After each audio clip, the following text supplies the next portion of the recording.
ఇక్కడ బంద్ ఏ విధంగా జరుగుతుందనే విషయాలు మనతో మాట్లాడడానికి వైఎస్ఆర్సీపీ ఎమ్మెల్యే విశ్వేశ్వరరాజుతో పాటు మరికొంతమంది జేఏసీ నేతలు కూడా ఉన్నారు. సార్ చెప్పండి, అసలు ఈ గిరిజన చట్టాలను సవరించడం ద్వారా మీకు ఎలాంటి నష్టం వాటిల్లుతుంది? ముఖ్యంగా మీరు అయ్యన్న పాత్రని ఏం డిమాండ్ చేస్తున్నారు? ఈరోజు గిరిజన ప్రాంతంలో మా ఆదివాసీలంతా కలిసి 11, 12 అంటే ఈరోజు రేపు బంద్కి ఇక్కడ ఉన్నటువంటి అన్ని పార్టీలు, అన్ని సంఘాల నాయకులతో, ప్రజా సంఘాల నాయకులతో అంతటితో కలిసి ఈరోజు 2 రోజులు బంద్కు పిలుపునివ్వడం జరిగింది. ఈరోజు బంద్ ఉదయం 4 గంటల నుంచి కూడా ఈరోజు సంపూర్ణంగా విజయవంతమవుతుంది. ఈరోజు స్వచ్ఛందంగా ఇక్కడ ఉన్నటువంటి షాపులు అయితేనేమి అంతా కూడా స్వచ్ఛందంగా మూసివేయడం, అలాగే మా గిరిజన ప్రాంతంలో ఉన్నటువంటి ప్రజలందరూ కూడా రోడ్డు మీదకు వచ్చి నిరసన తెలిపే విధంగా ఈరోజు ముందుకి వస్తున్నారు. ఈరోజు అయ్యన్న పాత్రుడు గారు చేసినటువంటి వ్యాఖ్యలు వెనక్కి తీసుకోవాలి. ఈరోజు గిరిజన ప్రాంతంలో ఉన్నటువంటి మాకు ప్రధాన ఆయుధమైనటువంటి ఈ 170 యాక్ట్ని నిర్వీర్యం చేయాలనే ఒక కుట్ర పన్నుతున్నటువంటి ఈ కూటమి ప్రభుత్వానికి ఈ బంద్ ద్వారా ఈరోజు హెచ్చరికలు జారీ చేస్తున్నాం.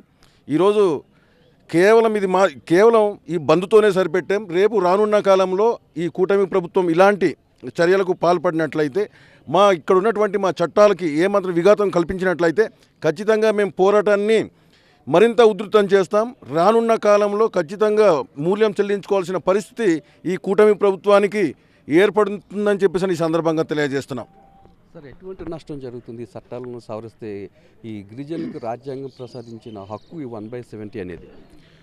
గిరిజనులకి 170 చట్టం గుండెగలంటిది. అటువంటి చట్టాన్ని నిర్వీర్యం చేస్తే చూస్తూ ఊరుకోవడానికి ఇక్కడ ఆదివాసీ ప్రజానీకం సిద్ధం లేరని చెప్పి ప్రభుత్వాన్ని మేము ముందుగా హెచ్చరిక చేస్తున్నాం.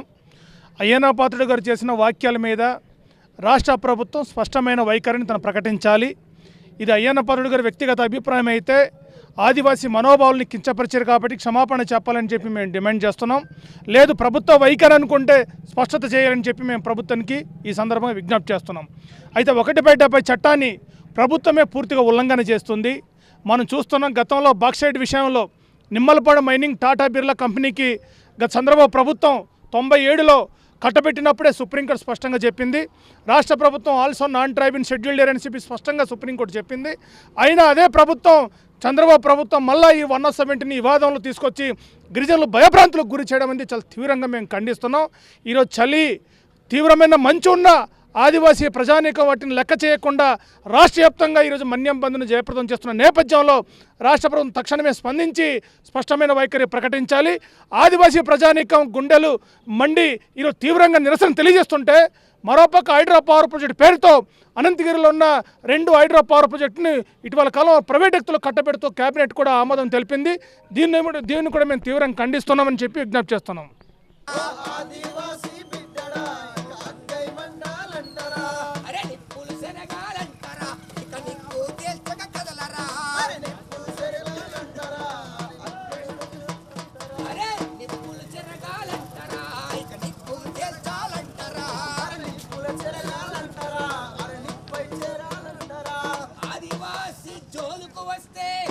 మన ఆదివాసి జోలుకు వస్తే అంతూ చూడాలంటారా? కదలరా కదలరా కదలరా ఓ ఆదివాసి మనకుడా, కదలరా కదలరా కదలరా ఓ అడవి తల్లి బిడ్డరా, కదలరా కదలరా ఓ ఆదివాసి మనకుడా. ఆదివాసి హక్కుల బంధులు నేడు రేపు జరుగుతున్న గిరిజన ప్రాంతాల బంధులు ఆదివాసి ప్రధానికానికి అయ్యన్న పాత్రుడు సమాపన చెప్పాలి. ఆదివాసి ప్రధానికానికి అయ్యన్న పాత్రుడు సమాపన చెప్పాలి. ఆదివాసి ప్రధానికానికి అయ్యన్న పాత్రుడు సమాపన చెప్పాలి. వర్ధిల్లాలి ఆదివాసుల ఐక్యత, వర్ధిల్లాలి ఆదివాసుల ఐక్యత. అయ్యన్న పాత్రుడు ఆదివాసి ప్రధానికానికి సమాపన చెప్పాలి. ఆదివాసి ప్రధానికానికి అయ్యన్న పాత్రుడు సమాపన చెప్పాలి.